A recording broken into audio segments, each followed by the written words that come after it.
Hello my dear student. तो अब हम शुरू करते हैं लिक्विड फ्यूल। लिक्विड फ्यूल की अगर मैं बात करूं, दो तरह के लिक्विड फ्यूल थे, एक थे नेचुरल, एक थे सेकेंडरी। नेचुरल की बात करें तो क्रूड ऑयल और पेट्रोलियम था, और अगर हम सेकेंडरी की बात करें तो क्रूड ऑयल की रिफाइनिंग कर दे, फ्रैक्शनल डिस्टिलेशन कर दे, उससे हमें जो पेट्रोल, डीजल, केरोसिन, नैफ्था जो भी मिल रहे थे वो सेकेंडरी लिक्विड फ्यूल में आ रहे थे।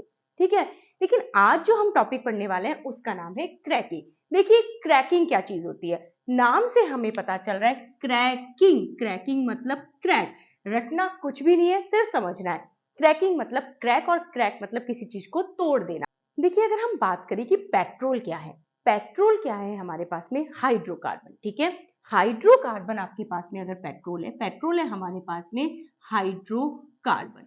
हाइड्रोकार्बन का मतलब होता है कार्बन, और कार्बन है तो उसके पास बाय डिफॉल्ट क्या होगी, हाइड्रोजन होगी। लेकिन पेट्रोल कहां से कहां तक की रेंज में आता है, पेट्रोल आता है C5 से C9 तक की रेंज में। मतलब C5 से लेके C9 तक की जितनी भी कार्बन चेन है वो पेट्रोल का फॉर्मेशन कर सकती है। फॉर एग्जांपल अगर मैं बात करूं C5 मतलब हमारे पास में क्या हो गया, पेंटेन। अगर मैं बात करूं C6 मतलब क्या हो गया आपके पास में 1 2 3 4 5 6 यानी हेक्सेन। इसी तरह C7 हेप्टेन, ऑक्टेन, ये सब जो है वो किसका फॉर्मेशन, मतलब पेट्रोल का कंपोजिशन पेंटेन से लेके C5 से लेके C9 तक जाता है।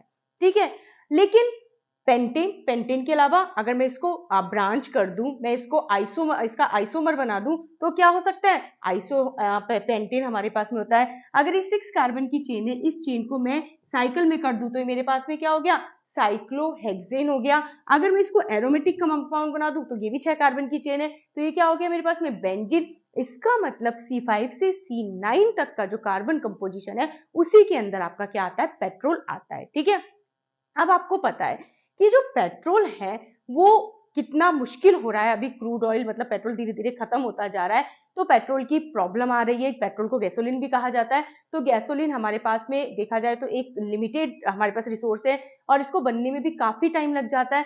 तो क्या कोई और ऑल्टरनेटिव मेथड है क्रूड ऑयल के अलावा पेट्रोल को बनाने का? ठीक है, यही हम पढ़ेंगे अब हमारे जो नेक्स्ट 2-3 टॉपिक्स है उनके अंदर। तो यस, हम बना सकते हैं पेट्रोल को, मतलब क्रूड ऑयलिंग की रिफाइनिंग के अलावा भी हम पेट्रोल को बना सकते हैं। और इस बनाने का मेथड ही क्या है आपके पास में, क्रैकिंग। क्रैकिंग जैसा कि नाम से पता चल रहा है, हमें रटने की जरूरत नहीं है। क्रैकिंग मतलब क्रैक करना, क्रैक कर दो, तोड़ दो। किसको तोड़ दो, किसी लंबी कार्बन की चेन को तोड़ दो। कहां से कहां तक, C5 से C9 के बीच में तोड़ दो। किसका फॉर्मेशन हो जाएगा, कौन से हाइड्रोकार्बन मिल जाएंगे, पेट्रोल वाले हाइड्रोकार्बन मिल जाएंगे। तो इस क्रैकिंग प्रोसेस से आप किसका फॉर्मेशन कर सकते हो, पेट्रोल का फॉर्मेशन कर सकते हो। ठीक है, आगे बढ़ते हैं कि ये जो क्रैकिंग है किसकी प्रेजेंस में होगी। ऐसा तो है नहीं लॉन्ग चेन हाइड्रोकार्बन को नॉर्मली रख दो टूट जाएगी, नहीं। आपको हाई टेम्परेचर रिक्वायर्ड है, और आपको साथ में क्या रिक्वायर्ड है, कैटेलिस्ट। तो हम पढ़ते हैं क्रैकिंग क्या होती है। क्रैकिंग आपके पास में होती है, हम कह सकते हैं breaking of higher hydrocarbon molecule. मैं क्या कह सकती हूँ, breaking of higher hydrocarbon molecule into, किसमें तोड़ दूं मैं, इनटू लोअर हाइड्रोकार्बन मॉलिक्यूल में।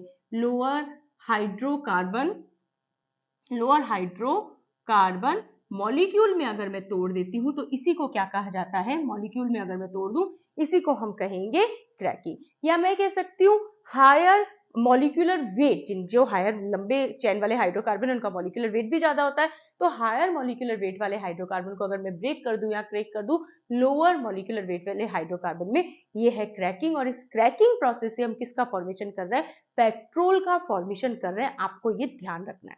ठीक है, तो अब हमारे पास में क्या हुआ, मान लीजिए मैंने डिकेन ले लिया C10H22 एंड डिकेन ये मेरे पास में है, इसकी मैं कर देती हूँ क्रैकिंग। क्या कर देती हूँ, क्रैकिंग कब होती है, in the presence of high temperature. साथ में हमें क्या चाहिए, कैटेलिस्ट चाहिए होते हैं, और ये टूट जाएगा C5H12 यानी पेंटेन के अंदर, और साथ में C5H10 मतलब किसमें, पेंटीन के अंदर ये टूट जाएगा।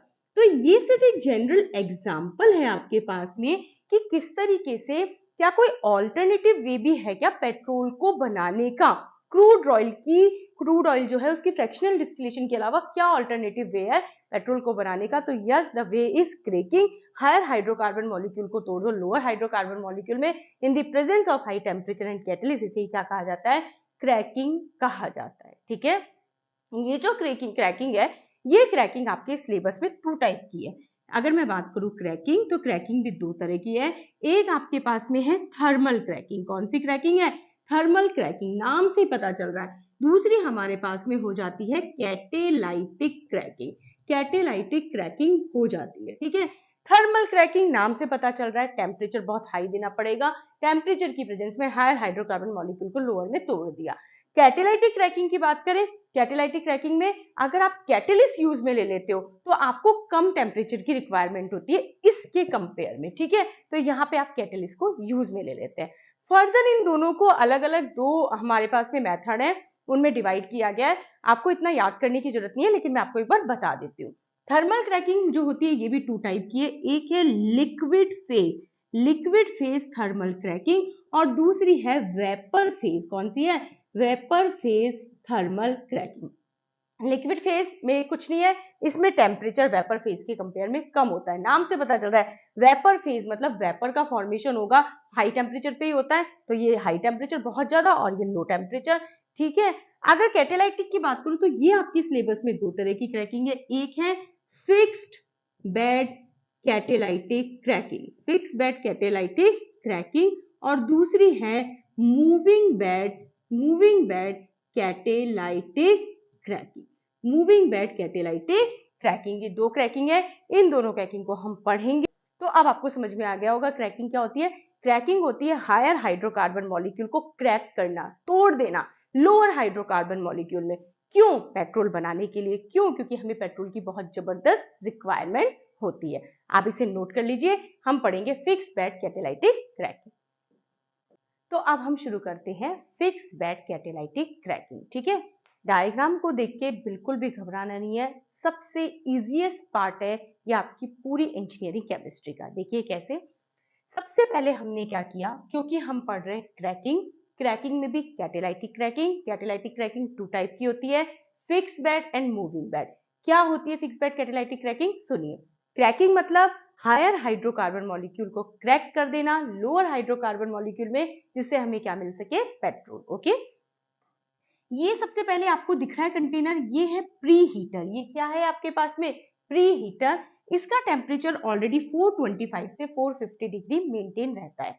इस प्री हीटर के अंदर heavy oil long carbon chain वाले ऑयल होते हैं, C30 तक इनकी चेन जाती है, 3030 तक। ठीक है, तो इस हैवी ऑयल को इस प्री हीटर में लाया जाता है।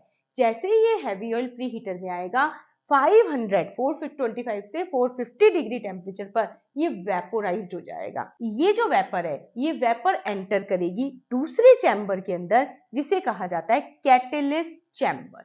देखिए, आपकी क्रैकिंग हो जाए हैवी ऑयल की, इसके लिए आपको क्या क्या रिक्वायरमेंट है आपको याद रखना है। आपको रिक्वायरमेंट है एक कंटेनर। ठीक है, इस कंटेनर का नाम हो गया कैटेलिस्ट चैम्बर।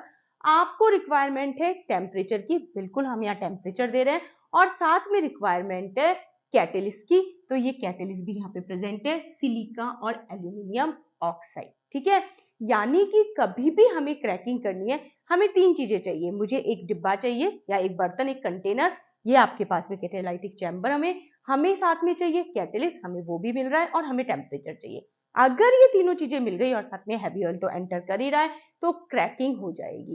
क्रैकिंग हो जाएगी तो ऑब्वियसली क्या बन जाएगी यहाँ पे? Cracked vapour. क्या बन जाएगी?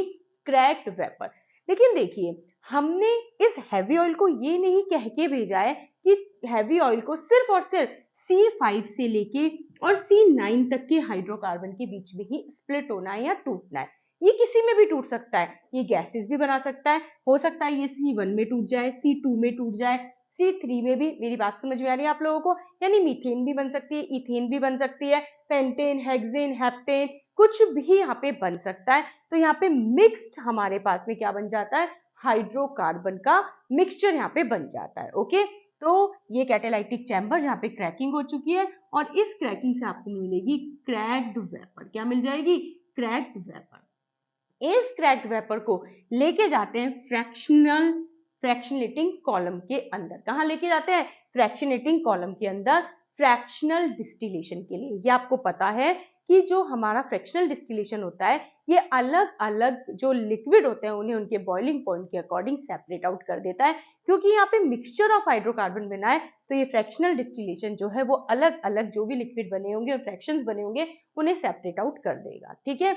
लेकिन हमें काम किससे है? पेट्रोल से। तो यहाँ पे ऑफकोर्स सी बात है कि पेट्रोल का भी फॉर्मेशन हुआ होगा। तो ये जो पेट्रोल है, पेट्रोल को हम गैसोलीन भी कहते हैं। इस पेट्रोल को, ये एकदम गर्म है, इसको हम कूलर में लेके जाएंगे, कूलर में कूल डाउन हो जाएगा। इस पेट्रोल के अंदर कुछ डिसॉल्व्ड गैसेस भी होती हैं, तो कूलर में हम इसको लेके गए, ठंडा हो गया, ये गैसोलीन जिसे हम पेट्रोल कहते हैं, साथ में उसको डिसॉल्व्ड गैसेस हैं, इनको फिर हम एंटर कराते हैं स्टेबलाइजर के अंदर। इसे कहा जाता है स्टेबलाइजर, ठीक है। स्टेबलाइजर का काम होता है पेट्रोल में डिसॉल्व गैसेस को अलग कर देना, और इस तरीके से हमें क्या मिल जाता है? पेट्रोल और गैसेस सेपरेट आउट हो जाती है। तो ये होता है fixed bed catalytic cracking. Okay, I hope आपको समझ में आया होगा, आप इसे नोट कर लीजिए। इसके बाद हम पढ़ेंगे मूविंग बेड कैटालाइटिक क्रैकिंग। इसमें कुछ भी नहीं है, ये बहुत ही सिंपल है, सीधा सीधा डायग्राम है। हमें क्रैकिंग करनी है। क्रैकिंग होती है इन दी प्रेजेंस ऑफ एक चैम्बर चाहिए, कैटलिस्ट चाहिए, टेम्परेचर चाहिए और हैवी ऑयल चाहिए, ठीक है। तो मिलते हैं नेक्स्ट लेक्चर में, तब तक के लिए थैंक यू सो मच।